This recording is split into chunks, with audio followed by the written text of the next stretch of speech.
സല്ലല്ലാഹു അലാ മുഹമ്മദ് സല്ലല്ലാഹു അലൈഹി വസല്ലം സല്ലല്ലാഹു അലാ മുഹമ്മദ് സല്ലല്ലാഹു അലൈഹി വസല്ലം. പ്രസംഗിച്ചത് നിങ്ങൾ ഈ ടെക്നോളജി ഒക്കെ ഉപയോഗിച്ചിട്ട് നിങ്ങൾ ഞങ്ങളോട് വേല പറയാ. ടെക്നോളജിക്ക് അനുസരിച്ചുള്ള മാറ്റം വേണ്ടേ? ടെക്നോളജിക്ക് അനുസരിച്ച് എന്താ മുസ്ലിമെ മാറ്റം വരുത്തേണ്ടത്? ടെക്നോളജിക്ക് അനുസരിച്ച് മാറ്റം വരുത്തണം. വയൽ പറയും നിങ്ങൾ ഐപാഡിലാക്കിക്കോളൂ, അതിന് കുഴപ്പമില്ല. വയൽ പറയും നിങ്ങൾ മൊബൈൽ ഫോൺ നോക്കിയിട്ടാക്കിക്കോളൂ, അതിന് കുഴപ്പമില്ല. അതിനൊന്നും ഇസ്ലാം ഇവിടെ വിരോധം പറഞ്ഞിട്ടില്ല. ഇനി ഇസ്ലാം വിരോധം പറഞ്ഞത് എന്തിനാണ്? ആരാന്റെ പെണ്ണിന്റെ കൂടെ ചാടണം എന്ന് പറഞ്ഞതിനെതിരെയാണ്. ആരാന്റെ പുരുഷ അതേ പെണ്ണിനെ ആരാന്റെ ഭാര്യനെ കൊണ്ടുപോയി നിനക്ക് അതേ ബാറിലും അല്ലാത്ത ഇടങ്ങളിലും കൊണ്ടുപോയി ചാടണം എന്ന് പറയുന്നതിന്റെ പേരിലായി ഇസ്ലാം വിരോധം പറയുന്നത്. അതുപോലെ കല്യാണത്തിന്റെ പേരിൽ നടക്കുന്ന പേക്കൂത്തുകൾക്കായി ഇസ്ലാം വിരോധം പറഞ്ഞത്. വലിയ കല്യാണം എന്ന് പറഞ്ഞാൽ വലിയ പുണ്യകർമ്മല്ലേ? അതറിയോന്ന് എനിക്കറിയില്ല. ഞാൻ കാസർഗോഡ് ജില്ലയിൽ ഒരു കല്യാണ വീട്ടിൽ വന്നു. വളരെ നിർബന്ധിതപൂർവ്വം വിളിച്ചിട്ടാണ് ഞാൻ വന്നത്. കാസർഗോഡ് ജില്ലയിലെ എല്ലാ കല്യാണങ്ങളും അങ്ങനെയാണെന്ന് ഞാൻ പറയുന്നില്ല. എന്നോട് വെറുപ്പ് പിടിക്കരുത്, ഐ ആം സോറി. എന്നെ കല്യാണത്തിന് എത്ര നിർബന്ധിച്ചിട്ടാണ് അയാൾ വീട്ടിൽ കയറ്റിയത്. ഞാൻ അവിടെ കയറിയപ്പോ ഞാൻ അയാളോട് അറിയാതെ ചോദിച്ചു പോയി, എന്തിനായിരുന്നു നിങ്ങൾ എന്നെ ഇവിടെ വലിച്ചു കൊണ്ടുവന്നത്? ഞാനിങ്ങനെ ചിന്തിച്ചു പോയി. കല്യാണം എന്ന് പറയുന്നത് മനുഷ്യന്റെ ജീവിതത്തിൽ എന്തിനാ നബി സല്ലല്ലാഹു അലൈഹി വസല്ലം പഠിപ്പിച്ചത്? എന്തിനാ കല്യാണങ്ങൾ ഉണ്ടായത്? നമ്മളെ ജീവിതത്തിൽ എന്തെങ്കിലും ഒരു ആശംസ പറയാനുള്ള ഒരു മേഖലയായിട്ടാണോ? അല്ല. കല്യാണം എന്ന് പറയുന്നത് അതേ ജീവിതത്തിൽ ഉണ്ടാകേണ്ട ഏറ്റവും വലിയ ദാമ്പത്യ ജീവിതം. അതുകൊണ്ടാ ഹബീബ് നബി സല്ലല്ലാഹു അലൈഹി വസല്ലം തങ്ങൾ പറഞ്ഞത്, ഫഖദ് അഹറസ ഫീ സുലുസൈ ദീനി.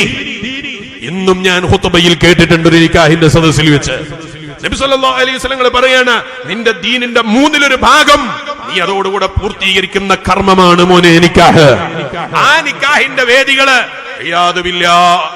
പാട്ടുകളും കൂത്തുകളും ഇല്ലാത്ത കല്യാണങ്ങളില്ലാതെ പോയി.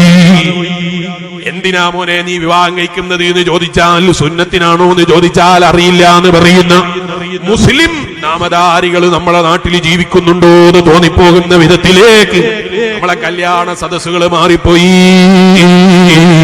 മുസ്ലിയാരെ കല്യാണത്തിന്റെ അന്നും സന്തോഷിക്കാൻ പറ്റൂലേ?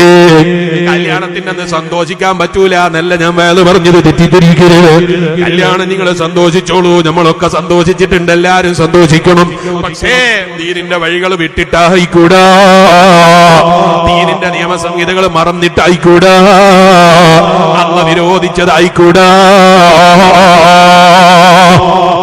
മുസ്ലിമിന്റെ വീട്ടിലാണെങ്കിൽ പോലും കല്യാണ വീട്ടിന്റെ മുന്നിലാണ് പെണ്ണ് വ്യത്യാസമില്ല. യാതുമില്ല, പള്ളി പ്രസിഡന്റാണ്, അതുപോലെ ഉറൂസ് കമ്മിറ്റിയുടെ സെക്രട്ടറിയാണ്. ഇവിടെയുള്ള ഉറൂസ് കമ്മിറ്റിയുടെ സെക്രട്ടറിയുടെ സദസ്സിലോ അയാളെ പ്രസിഡന്റിന്റെ പള്ളിയിലോ അയാളെ വീട്ടിലോ ഞാൻ കല്യാണത്തിന് പങ്കെടുത്തിട്ടില്ല, തെറ്റിദ്ധരിക്കരുത്. അതേ സ്ഥാനത്ത് ഉറൂസ് കമ്മിറ്റിയുടെ നേതാവാണ്, പള്ളി കമ്മിറ്റിയുടെ പ്രസിഡന്റാണ്.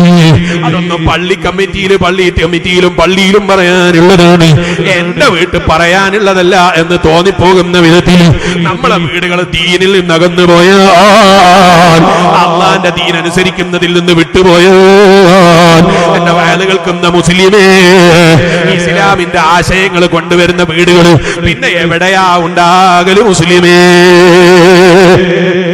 ക്രിസ്ത്യാനിയുടെ വീട്ടിലാണോ മുസ്ലിം ആചാരപ്രകാരം കല്യാണം നടക്കുന്നത്? അല്ല.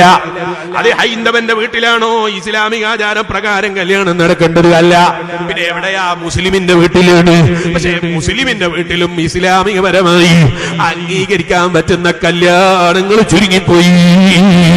നിക്കാഹിനെ നോക്കുമ്പോൾ ലോകത്ത് കേരളത്തിൽ അറിയപ്പെട്ട തങ്ങളാണ്, അതേ സമസ്തയുടെ നേതാവാണ്, അതേപോലെ എന്താ വലിയ വലിയ ഇസ്ലാമിക രാഷ്ട്രീയ പാർട്ടികളിൽ മുൻപന്തിയിലുണ്ടായ തങ്ങന്മാരാണ്, ഉസ്താദുമാരാണ്.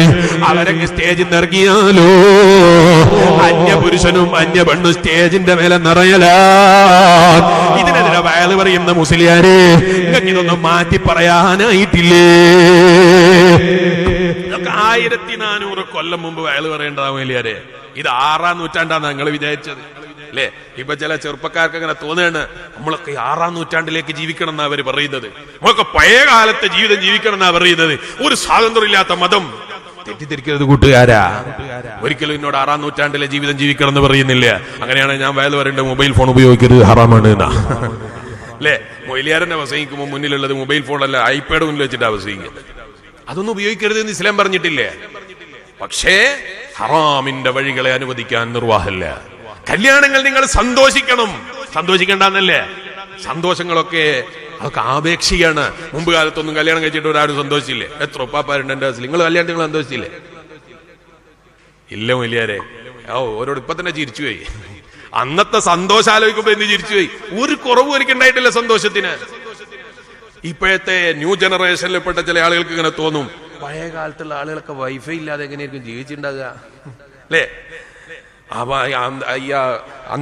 ഇവല്ലേ അംബാനിയുടെ മൊബൈൽ ഫോണും അതുപോലെ ജിയോ ഒക്കെ വരുന്നതിന്റെ മുമ്പ് നെറ്റില്ലാത്ത കാലത്ത്, ഇതുപോലെ സൗകര്യത്തിൽ നെറ്റ് കിട്ടാത്ത കാലത്ത് ഒരു സംവിധാനം ഇവിടെ ഉണ്ടായില്ലേ? ഇവിടെ ആരും കല്യാണമൊന്നും കഴിച്ചില്ലേ?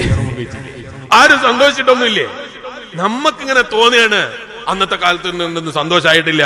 അവര് നാല് സൂപ്പറായിട്ട് സന്തോഷിച്ചിട്ടുണ്ട്. എന്ന് മാത്രമല്ല, നിങ്ങൾ ആലോചിച്ച് നോക്ക്, ലോകം കണ്ട ഏറ്റവും വലിയ ധിക്കാരികളെ കൂട്ടത്തിൽ ഒരു ധിക്കാരിയാണ് ഫിർഔൻ അൽ-ലഈൻ. ആ ഫിർഔനാകുന്ന ലഈനാകുന്ന ഫിർഔൻ ഇത്ര കൊല്ലായി ജീവിച്ചിട്ട്. എന്തായാലും 2025 അല്ലല്ലോ, അതിന്റെ മുമ്പാ. ക്രിസ്തു വർഷാണി തുടങ്ങുന്ന വർഷ 2025 എന്ന് പറയുന്നത്. അതിന്റെ മുമ്പാണ് ഫിർഔൻ ഇവിടെ ജീവിച്ചിരിക്കുന്നത് അല്ലെ? 5000 കൊല്ലത്തോളം അല്ലെങ്കിൽ അതിലേറെ കൊല്ലത്തോളം ആ ഫിർഔനിന്റെ ജീവിതം കഴിഞ്ഞിട്ട് ഇവിടായി. ഫിർഔന്റെ അഹങ്കാരത്തിന് എന്തോ കുറവുണ്ടായിരുന്നോ?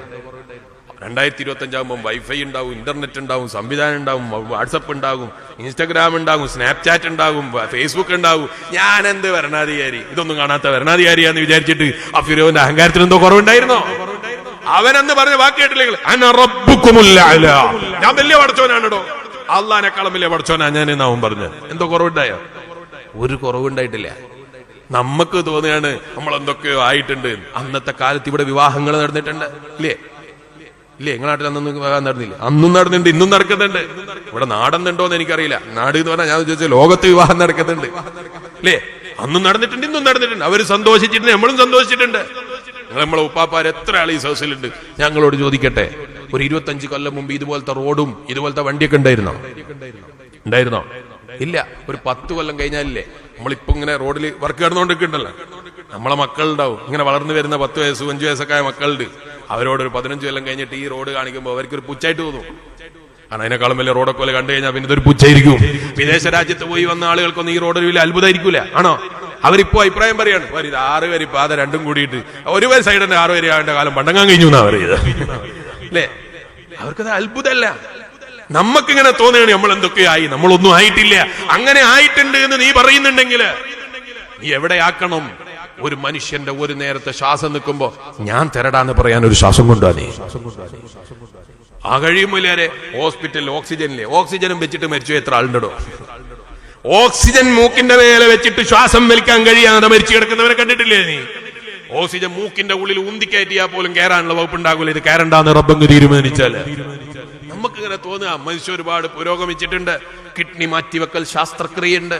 എന്നിട്ട് എന്താ ഉണ്ടായത്? ഇവിടെ കിഡ്നി മാറ്റി വെച്ച് ഇവിടെ ആരോ 110 കൊല്ലം ജീവിച്ചോ? കിഡ്നി മാറ്റിവെക്കൽ ശാസ്ത്രക്രിയ ഉണ്ടായി, അത് ശരിയാണ്. ഡോക്ടർമാർക്ക് കുറെ പൈസയും കിട്ടി. ഞാൻ ചോദിക്കുന്നത് 110 കൊല്ലം 200 കൊല്ലം ജീവിച്ച ഒരാളെ കാണിച്ചു നിങ്ങള്. മഹാനായ നൂഹ് നബി അലൈഹി സ്വലാം 900 കൊല്ലം ദഅവത്ത് നടത്തിയിട്ടുണ്ട്. ഒരൊറ്റ കിഡ്നി മാറ്റി വെച്ചിട്ടില്ലേ? ഒരൊറ്റ കിഡ്നി മാറ്റി വെക്കേണ്ടി വന്നിട്ടില്ലേ? അന്നത്തെ കാലത്ത് ജീവിച്ചിരുന്ന ജനങ്ങളൊക്കെ അങ്ങനെ ജീവിച്ചിട്ടുണ്ട്. വർഷങ്ങളോളം 200, 300, 400 കൊല്ലൊക്കെ ജീവിച്ചിരുന്ന മനുഷ്യന്മാരുണ്ടായിരുന്നു ഇവിടെ. ചോദിക്കട്ടെ, അന്ന് ഇവിടെ കിഡ്നി മാറ്റിവെക്കൽ ശാസ്ത്രക്രിയ ഉണ്ടോ? ഇല്ല. കിഡ്നി മാറ്റിവെക്കൽ ശാസ്ത്രക്രിയ വന്നിട്ട് എന്താ ഉണ്ടായത്? മാറ്റിവെച്ചിട്ട് ഒരു ഹോസ്പിറ്റൽ ഇങ്ങനെ വേസിക്കുന്നുണ്ട്. ഞാൻ ഇന്നലെ എയർപോർട്ടിൽ നിന്ന് ഇങ്ങനെ വരുമ്പോ കോഴിക്കോട് അങ്ങാടിയിൽ വലിയൊരു പരസ്യമാണ്, മലബാറിന്റെ ഹൃദയം ഞങ്ങളുടെ കയ്യിലാണ്. നിങ്ങൾ ആലോചിച്ച് നോക്ക്. ഇങ്ങനെ കാത്തിരിക്കുക ഏതെങ്കിലും ഒന്ന് വന്നാറ്റുമാണ് ഇതൊന്നും ഈ ഹോസ്പിറ്റലിൽ നിന്ന് പുരോഗമിച്ച് കിട്ടാൻ. പരസ്യമാണ്. നിങ്ങൾ ഉപ്പാപ്പാർ ഏതെങ്കിലും ആളുകൾ നിങ്ങളെ കുട്ടിക്കാലത്ത് കണ്ടോ അങ്ങനെ ഒരു പരസ്യം? കണ്ടോ? എവിടെങ്കിലും കണ്ടോ നിങ്ങളൊരു പരസ്യം? ഹോസ്പിറ്റലുകളൊക്കെ ഇപ്പൊ മാളുകളാണ്. നിങ്ങൾ ആരും അങ്ങനെ ഹോസ്പിറ്റലിൽ പോകണ്ട, ആരെങ്കിലും രോഗം വന്നാൽ ചികിത്സിക്കണ്ട. നിങ്ങളൊക്കെ 6-ാം നൂറ്റാണ്ടിൽ ജീവിച്ചോ മൊലിയാരെ? ഞാൻ അതൊന്നുമല്ല പറയുന്നത്. ഹോസ്പിറ്റലിൽ പോകണം, ചികിത്സ തേടണം, ആവശ്യം വന്നാൽ ചികിത്സകൾ ചെയ്യണം. വേണ്ട, അതൊന്നല്ല ഞാൻ പറയുന്നത്. ചെയ്യുന്ന വേണം, പക്ഷേ നമുക്ക് ബോധം ഉണ്ടാകണം. ഇതുകൊണ്ട് എന്തുണ്ടായി എന്ന് ചോദിച്ചാൽ ഒരു ഉത്തരം പറയാനുണ്ടാകണം. 90 കൊല്ലം 100 കൊല്ലം 110 കൊല്ലൊക്കെ ജീവിച്ചിരുന്ന ഒരുപാട് ഉപ്പാപ്പാരുണ്ടായിരുന്നു മുമ്പ് കാലത്ത്. ഞാൻ മദ്രസയിൽ പോകുന്ന കാലത്ത് 10-20 കൊല്ലം മുമ്പുള്ള കഥ ഞാൻ പറയുന്നത്. എന്റെ ഒക്കെ നാട്ടിൽ ഒരുപാട് ഉപ്പാപ്പമാരെ എനിക്ക് ഓർമ്മയുണ്ട്. ഇന്ന് നമ്മളെ നാട്ടിൽ എത്ര ഉപ്പാപ്പാരെണ്ണാനുണ്ടാവും? ഉപ്പാപ്പമാര് മരിക്കുന്നതിനേക്കാൾ കൂടുതൽ ഇപ്പൊ ചെറുപ്പക്കാർ മരിച്ചു പോവാണ്. അള്ളാഹു നമുക്കൊക്കെ അവന്റെ പൊരുത്തത്തിൽ ദീർഘായുസ്സും ആഫിയത്തും തരട്ടെ. കാരണം അത് ചിലപ്പോ ഓക്സിജൻ ആണ്, അല്ലെങ്കിൽ വാക്സിൻ ആണ്, അങ്ങനെ എന്തെല്ലോ പറയും. കാരണം എന്തോ ആകട്ടെ, മരിച്ചു പോകുന്നുണ്ടോ ഇല്ലയോ? എന്താണ് കാരണം എന്ന് പറയാൻ കിട്ടാതെ മനുഷ്യൻ മരിച്ചു പോവാണ്. സംവിധാനങ്ങൾ ഒരുപാടുണ്ട്. ഹോസ്പിറ്റലുകൾ മാളുകളെക്കാൾ കൂടുതൽ ഇന്ന് ഹോസ്പിറ്റലാണ്. കോഴിക്കോടങ്ങാടിയിൽ അറിയപ്പെട്ട 1-2 മാളുകളേ ഉള്ളൂ. ആ കോഴിക്കോടങ്ങാടിയിൽ ഇന്നത്തെ ഹോസ്പിറ്റലുണ്ട്. ഒരൊറ്റ ഹോസ്പിറ്റലിൽ ഒരൊറ്റ റൂം ബാക്കിയില്ല. നമ്മൾ ഭയങ്കര പുരോഗതി ഇങ്ങനെ എടുത്തു പറയും. നമ്മൾ ഭയങ്കര ലോകം കീഴടക്കിയിട്ടുണ്ട്, ഭയങ്കര പുരോഗതിയാണ് മനുഷ്യന്, IT ആണ്, ആനയാണ്, കുയ്യാനയാണ് എന്നൊക്കെ പറയും. ആ കുയ്യാനകളെ കഥയാണ് പറയുന്നത്. 100 വയസ്സ് തികഞ്ഞ എത്ര ഉപ്പാപ്പാര് നിങ്ങളെ നാട്ടിലുണ്ട്? ഒന്ന് കാണിച്ചു തരുമോ? 100 വയസ്സ് തികഞ്ഞ എത്ര ഉപ്പാപ്പാരുണ്ട് നമ്മളെ നാട്ടില്? വളരെ ചുരുക്കം, പറയാനുണ്ടാകൂല ചിലപ്പോ. മുമ്പ് കാലത്ത് ചോദിച്ചിരുന്നെങ്കിൽ 1-2 പറയാനുണ്ടായിരുന്നു അല്ലെ? നിങ്ങളൊക്കെ കുട്ടിക്കാലത്ത് 1-2 ആളുകളൊക്കെ പറയാൻ കിട്ടൂലേ? ഞാനിത് ഇവിടെ നിന്ന് ചോദിച്ചല്ല, പല സദസ്സിലും ഞാൻ ചോദിച്ചിട്ടുണ്ട്. മുമ്പ് കാലത്ത് അവർക്ക്, കുട്ടിക്കാലത്ത് നമ്മളെ ഉപ്പമാരുടെയും ഉപ്പാപ്പമാരുടെ ഒക്കെ കാലത്ത് അവർക്ക് 1-2 ആളുകൾ എണ്ണാനുണ്ടായിരുന്നു. ഇന്ന് 70 കഴിഞ്ഞവരെ എണ്ണാൻ നോക്കിയാൽ വളരെ ചുരുക്കാണ്. ഇതാ മനുഷ്യൻ കണ്ടുപിടിച്ച പുരോഗതി എന്ന് പറയുന്നത്. ഭയങ്കര ടെക്നോളജി പുരോഗമിച്ചിട്ട് ഇസ്ലാമൊന്നും പറ്റൂല എന്ന് പറയുന്ന നൂതനവാദികളോട് ഞാൻ ചോദിക്കുന്നു, എന്ത് ബെനിഫിറ്റ് ആണ് മനുഷ്യ നീ കണ്ടുപിടിച്ചിട്ടുണ്ടായത്? 1 വർഷത്തെ ജീവിതം കൂടുതൽ ഉണ്ടാക്കി എന്ന് പറയാൻ നിനക്ക് ധൈര്യമുണ്ടോ? അങ്ങനെയാണെങ്കിൽ കിഡ്നി മാറ്റി വെക്കുമ്പോൾ നിങ്ങൾ ഒരു ഗ്യാരണ്ടി പേപ്പർ ആ ഡോക്ടറോട് വാങ്ങിച്ചു തരണം.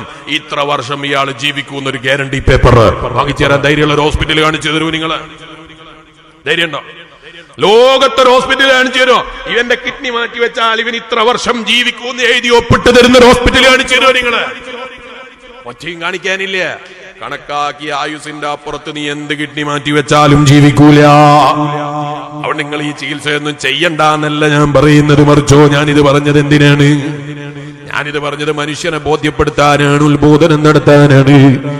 6-ാം നൂറ്റാണ്ടിലാണ് ഇസ്ലാമിന്റെ ആശയം പറയേണ്ടത് എന്ന് പറയുന്ന ചെറുപ്പക്കാരാ, ന്യൂ ജനറേഷന്റെ വാദം പറയുന്ന പെങ്ങളെ, ആലോചിക്കാനാ പറയുന്നത്, ചിന്തിക്കാനാ പറയുന്നത്.